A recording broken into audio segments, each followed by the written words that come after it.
It's New Year's and a lot of people are asking the question, how do I get the life that I want? How can I get rid of those things that are part of my life that I don't want? How do I bring in the things that I do want? Whether, there's lots of options out there. One is the classic New Year's resolutions, which if you're like me, they never last long enough to do any good.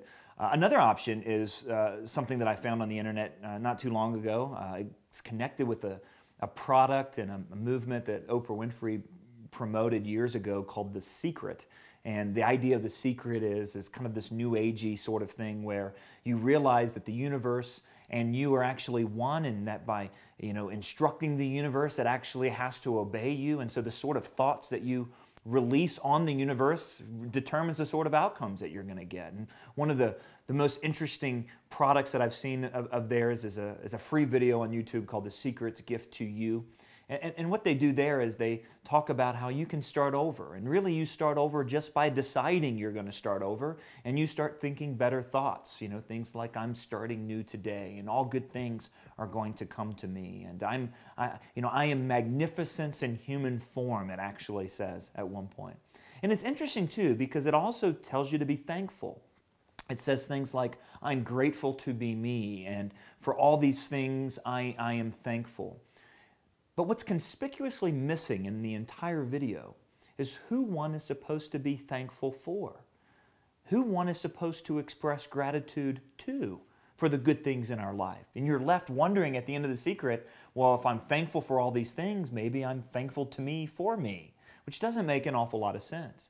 And this is an enormously important issue for any person. G.K. Chesterton noted this. He actually thought that gratitude was the mother of all virtues. In other words, to live the sorts of lives that we want to live and that we need to live, and to be the sort of people that we should be, it all starts with gratitude, an attitude of being thankful for the things that are part of my life. But he also knew that gratitude needed an object. In other words, we can't consider ourselves responsible for all the things that happen in our lives. Things get handed to us. He once said, when we were children, we knew who to thank for the toys that we found in our stockings on Christmas morning. If that's true, who do we thank for the legs we find in our stockings every other day of the year? But the presence or lack of gratitude in our life doesn't just have an impact on us personally. It's a cultural issue as well. A culture that lacks gratitude is a culture that's headed for decline.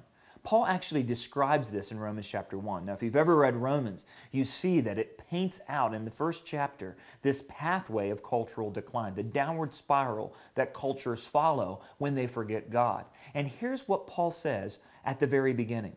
For although they knew God, they did not honor Him as God or give thanks to Him, but they became futile in their thinking, and their foolish hearts were darkened. Did you hear what he said? A lack of gratitude actually starts the process of cultural decline. Gratitude is a necessary part of a human's existence because of who God is, Paul says. Whether God does what we want Him to do specifically or not, God still is. And we are creatures. He is the Creator, and creatures owe the Creator a measure of gratitude. Not only that, but Paul says that gratitude is the start of proper worship. Without gratitude, you don't have proper worship. You treat God as if He's this guy up in the sky who owes you things for some odd reason. And proper worship is the only path to know yourself. Throughout Scripture, when one sees God, they see themselves. When one misses God, they miss themselves. We're made in the image of God. And so therefore, if we really want to know who we are and the sort of people we need to be, it starts with a proper understanding of God and the response that comes along with that, which is gratitude. Now, how do we get started? The very first thing we have to realize is gratitude is not a feeling. Paul does not tell us to give thanks when you feel like it. It doesn't say to be grateful to God when the feeling overwhelms you. Paul actually says in 1 Thessalonians, in all things give thanks, no matter what the cultural situation. This is an important thing for Christians to remember, I think, in this day and age, when we're facing some significant shifts in our culture, and we're kind of moving in so many ways to the persona non grata status as citizens, that in all things, in times of want and in times of plenty, in times when we feel blessed and in times when we feel challenged, we are to give thanks. So it can't be based on our feelings if we're supposed to do it at all times. Well, and if it's not a feeling, what is it? Well, I think gratitude is a habit. I think ingratitude is a habit. And habits have to be cultivated.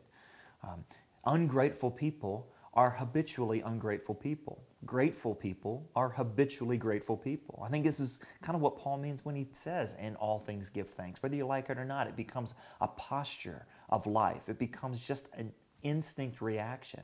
As we know about habits, in order to form habits, you have to do them over and over. And in order to replace habits, you not only need to stop doing something, you need to replace it with a good habit. So what a great time of year to start cultivating the habit of gratefulness.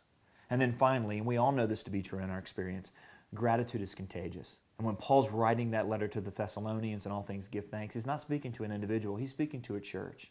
And one of the great ways that the church can actually influence society is by becoming an institution that is characterized by gratitude to God for the goodness. And in all things give thanks. We all know the stories of the great martyrs and the great heroes of faith who were able to testify to God's goodness. You remember Paul and Silas in the Philippian jail, and there's so many other stories throughout history about that. What if the church became a beacon of gratitude in the middle of a culture of stinginess, of greed, of want? What an impact we could make.